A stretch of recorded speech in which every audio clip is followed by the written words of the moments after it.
আসসালামু আলাইকুম প্রিয় দর্শক, আবারও হাজির হয়েছি আপনাদের সামনে আরেকটি নতুন ভিডিও নিয়ে। এটা হচ্ছে আমার কর্মজীবনের একটা ভিডিও। এই ভিডিওটা হচ্ছে আমি মোটরসাইকেলে করে মুরগি আনে আমার দোকানে বিক্রি করি সে বিষয়ে। আসলে আমাদের মতো প্রান্তিক গ্রাম অঞ্চলের মানুষ কোনো হতে পারে না, কোনো উদ্যোক্তা হতে পারে না, কোনো বড় ধরনের বিজনেসম্যান। আসলে আমাদের মতো সাধারণ ঘরের মানুষের কর্মের ঠিকানা খুবই কঠিন, খুবই কষ্টসাধ্য, তবুও করতে হয়।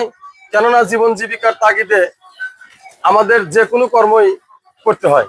তাই আজকে আপনাদের সামনে তুলে ধরবো আমার কর্মের জীবনের বৈচিত্র্যময় চরিত্র।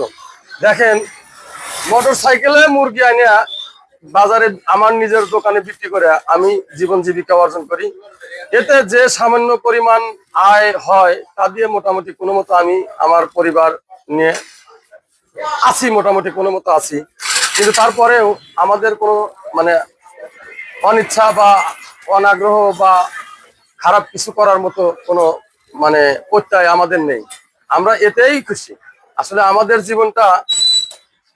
জীবনটা এরকমই। প্রিয় দর্শক, আসলে আমাদের সাধারণ মানুষের জীবন আসলে খুবই কষ্টসাধ্য, খুবই কষ্টসাধ্য। এই যে মুরগি আনি, ফজরের আজানের আগে যাই মুরগি খামার থেকে আনি আমার দোকানে নামায় সেই মুরগি কেজি দরে মাইপে বিক্রি করে পরিষ্কার করে দেই। তারপরে মনে করেন ওর থেকে যা পার কেজি যা হয় তাই আমাদের ব্যবসা। আসলে এরকম কষ্টসাধ্য কাজ সবার দ্বারাই সম্ভব না, তবুও করতে হয় মানে নিজের বা পরিবারের দিকে তাকায়। এখন প্রিয় দর্শক, আমাদের বাজারটা হচ্ছে কিশোরগঞ্জ বাজার, উল্লাপাড়া থানার অন্তর্গত সলক ইউনিয়ন। এখানেই আমার দোকান। এই বাজারের দোকানেই আমি আমার এই মুরগির ব্যবসা করি। আসসালামু আলাইকুম।